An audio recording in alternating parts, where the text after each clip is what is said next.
Hi, my name is Erica M. Muniz, and I am a member of the Catholic University of America family and also a part of MSM 501. And today I will be introducing you to the 5 leadership styles.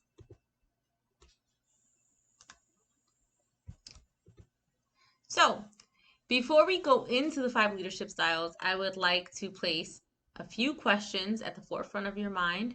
I want you to consider, what leadership style do you currently follow or adhere to? Are you most concerned with people? Or are you concerned with productivity, with numbers and taskings? Are you a combination of both? Have you given your leadership style some thought? These are really important questions as we move forward, because it speaks to where you're at and where you can be.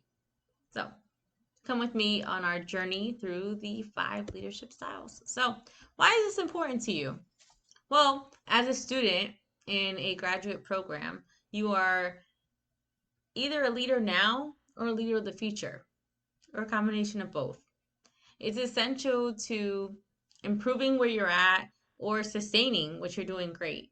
And interestingly enough, the 5 leadership styles are actually taught in MSM 514 here at Catholic U.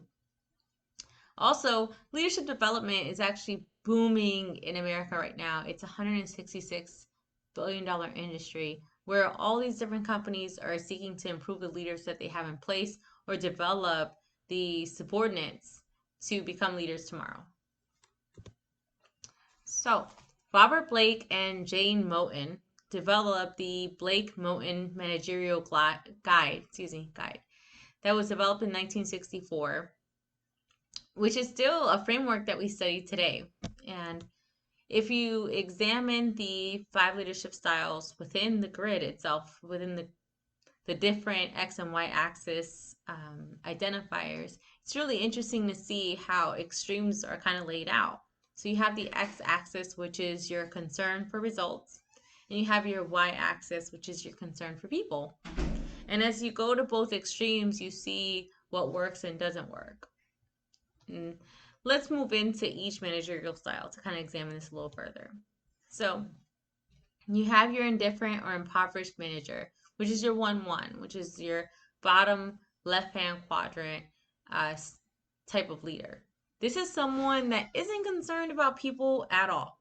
They're not really worried about how their staff are doing or how results are moving forward, or projects are progressing. Typically, this is someone that got promoted ahead of time or didn't really want the promotion, or this is also someone who just shows up for a paycheck.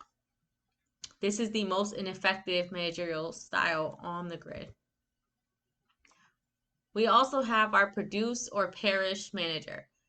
This is your authoritarian, dictatorial style manager that is only driven by results.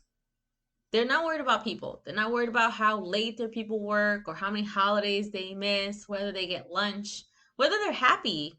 This style of management tends to see a lot of turnover and very low morale overall. Also a style you want to stay away from. Now we meet the middle of the road. This is the style that you saw in the very center of the grid. So they both concern themselves with people and results, but they don't do so on an elevated level. They're just kind of exactly what the title states, middle of the road. They just want to make sure that they obtain some sort of results and their people are sort of happy. Mediocrity is the mainstay here for middle of the road management. Not something you should strive to be, but you see it often. This one is a particularly frequented managerial style.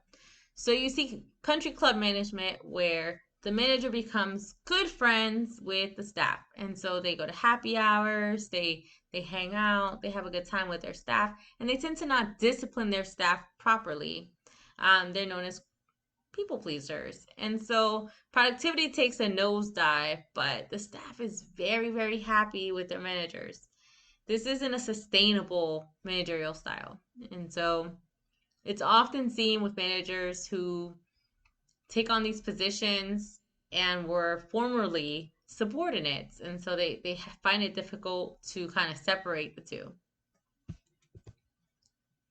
And now we reach the holy grail, the the where you want to be managerial style. So this style balances productivity and people like personnel management. It's where you have your personnel very happy and you also reach a very high level of productivity. It's considered the most successful type of managerial style. You can correct your people, but also reward them effectively. And so this lends itself to a very productive work environment. Just to recap, I placed the Blake Mouton managerial grid up here again so you can see where each managerial style falls within the X and Y axis. I think it's really interesting to kind of re-review. And this is a self-assessment questionnaire for anyone that's interested in where they lie or where they would lie as a leader.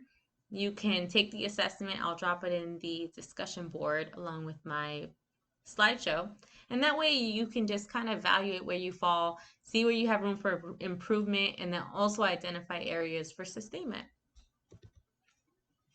To conclude, I just want you to kind of assess what kind of leader are you? What kind of leader do you want to be? The Blake Mouton Managerial Grid is a great tool to use to kind of assess leadership styles that are around you and pick up pieces that you want to kind of hold on to and let go of pieces that you don't. Uh, it's been around for half a decade, half a century, excuse me. And so it stands to reason that this is a very, very, very effective managerial tool. If you have any questions, please feel free to drop them at the bottom of the discussion board. Otherwise, suggestions are also welcome. I hope you all have a wonderful week. And that is all I have. Have a good night.